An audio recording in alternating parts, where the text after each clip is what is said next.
ఛత్తీస్గఢ్ అబూజ్మడ్ ఏరియాలో జరిగిన ఎన్కౌంటర్లో 7 మావోయిస్టులు మృతి చెందారు. ఈ నెల 2 నుంచి PLJ వారోత్సవాలు జరుగుతుండగా భారీ ఎత్తున అటవీ ప్రాంతంలో పోలీసుల కూంబింగ్ కొనసాగుతోంది. ఈ క్రమంలో బీజాపూర్ జిల్లాలో ఈ రోజు ఉదయం జరిగిన ఎన్కౌంటర్లో 7 మావోయిస్టులు మృతి చెందారు. దీన్ని ముఖ్యమంత్రి విష్ణుదేవ్ ధృవీకరించారు. మృతదేహాలను భద్రతా బలగాలు స్వాధీనం చేసుకున్నాయి.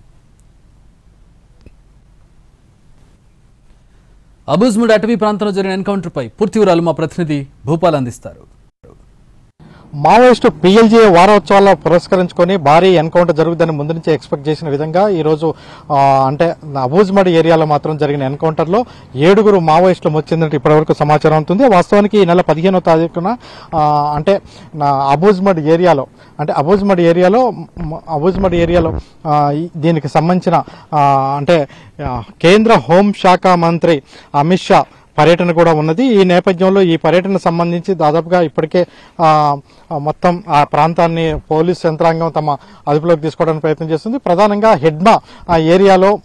హిడ్మా సొంత ప్రాంతంలో అమిత్ షా పర్యటన చేయాలని ప్లాన్ చేస్తున్నారు. ఈ నేపథ్యంలోనే PLJ వారోత్సవాల దగ్గర నుంచి కూడా PLJ వారోత్సవాలు ప్రారంభమైన దగ్గర నుంచి కూడా మావోయిస్టులు ప్రధానంగా బీజాపూర్ జిల్లాలో పెట్టరేగిపోతున్న పరిస్థితి. ఇప్పటికే బీజాపూర్ జిల్లాలో 4 BJPకి సంబంధించిన సర్పంచులు లీడర్లని హత్య చేసిన ఘటన కూడా ఉంది. నిన్న కూడా BJPకి సంబంధించిన నాయకుడిని మావోయిస్టులు హత్య చేశారు. అదేవిధంగా ఈయన అబూజ్మడ్ ఏరియాలో మాబ్ ప్రాంతంలో పెద్ద సంఖ్యలో నక్సలైట్లు అక్కడ అంటే మావోయిస్టులు సమావేశం తెలుసుకున్న DRG అదేవిధంగా భద్రతా బలగాలు దాదాపుగా 4 జిల్లాల నుంచి కూడా ఈ ప్రాంతానికి తరలి వెళ్ళడం జరిగింది. అంటే దంతెవాడ, జగదల్పూర్, కొండగావ్ జిల్లాల నుంచి కూడా అంటే ఇదంతా కూడా దక్షిణ బస్తర్, ఈ బస్తర్ సంబంధించిన ఏరియాల నుంచి కూడా మావోయిస్టులను ఎదుర్కొనేందుకోసం అనేక మంది దాదాపుగా 1000 మంది వరకు కూడా ఈ ప్రాంతానికి భద్రతా బలగాలు వెళ్లినట్లుగా సమాచారం ఉంటుంది. ఈ నేపథ్యంలో అంటే అమిత్ షా బస్తర్ ప్రాంతంలో తన పర్యటన కొనసాగుతున్న నేపథ్యంలో అంటే కొనసాగించాల్సి ఈ నెల 15వ తారీఖు నాడు ఈ ప్రాంతానికి వస్తున్నారు. అయితే ముందు జాగ్రత్త చర్యగా మొత్తం కూడా ఆ ఏరియాని మొత్తం కూడా అంటే అమిత్ షా పర్యటనని అడ్డుకునేందుకోసం కూడా మావోయిస్టుల ప్రయత్నాలు కొనసాగిస్తున్న పరిస్థితి. గత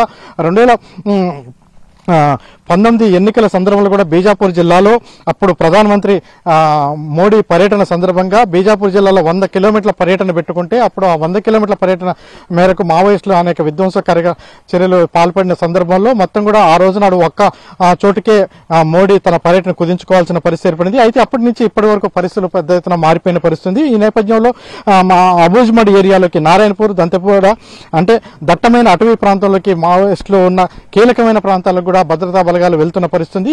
ఈ PLJ వారోత్సవాల సందర్భంగా కూడా పెద్ద ఇన్సిడెంట్ చేస్తారని భావించారు. అయితే ఆ నేపథ్యంలో కూడా అదనపు భద్రతా బలగాలు కూడా వెళ్లారు. అదేవిధంగా NIAకి సంబంధించిన వాళ్ళ టీంలు కూడా హైదరాబాద్ నుంచి అబూజ్మడ్ ఏరియాకి వెళ్ళినట్టు తెలుస్తుంది. ప్రధానంగా ఎందుకంటే అమిత్ షా పర్యటన నేపథ్యంలో NIA బృందాలు కూడా ఎటువంటి పరిస్థితి అని తెలుసుకోవడం కోసం కూడా వెళ్ళినట్లు తెలుస్తుంది. మొత్తం మీద అమిత్ షా పర్యటనకు ముందు 7 మావోయిస్టులు ఎన్కౌంటర్లో హతమవడం అనేది 7 మావోయిస్టులని అంటే ఎన్కౌంటర్లో చనిపోవడం జరిగింది. ఈ నేపథ్యంలో గత వారం రోజుల బట్టి ప్రధానంగా సుక్మా, బీజాపూర్ అంటే తెలంగాణ సరిహద్దు ఈ ప్రాంతాల్లో ఉద్రిక్త పరిస్థితి కొనసాగుతున్న పరిస్థితి. ఈ నేపథ్యంలో ఇప్పుడున్న ఉద్రిక్త పరిస్థితి నేపథ్యంలో 7 ఎన్కౌంటర్ కావడం, అదేవిధంగా అమిత్ షా పర్యటన నేపథ్యంలో ఇంకా మరిన్ని ఎన్కౌంటర్లు జరిగేందుకు కూడా అవకాశం ఉందని తెలుస్తుంది. మొత్తం మీద ఇప్పుడైతే ఇంకా ఎన్కౌంటర్ కొనసాగుతుంది. ఇప్పటివరకు 7 మృతదేహాలను స్వాధీనం చేసుకున్నట్లు ఛత్తీస్గఢ్ ముఖ్యమంత్రి అదేవిధంగా ఛత్తీస్గఢ్ హోంమంత్రి కూడా ప్రకటించారు. ప్రస్తుతం అబూజ్మడ్ ఏరియాలో మాత్రం కొంత ఉద్రిక్తమైన పరిస్థితి నెలకొని ఉంది. కెమెరా పర్సన్ పృథ్వీతో భూపాల్, NTV, భద్రాద్రి కొత్తగూడెం జిల్లా నుంచి.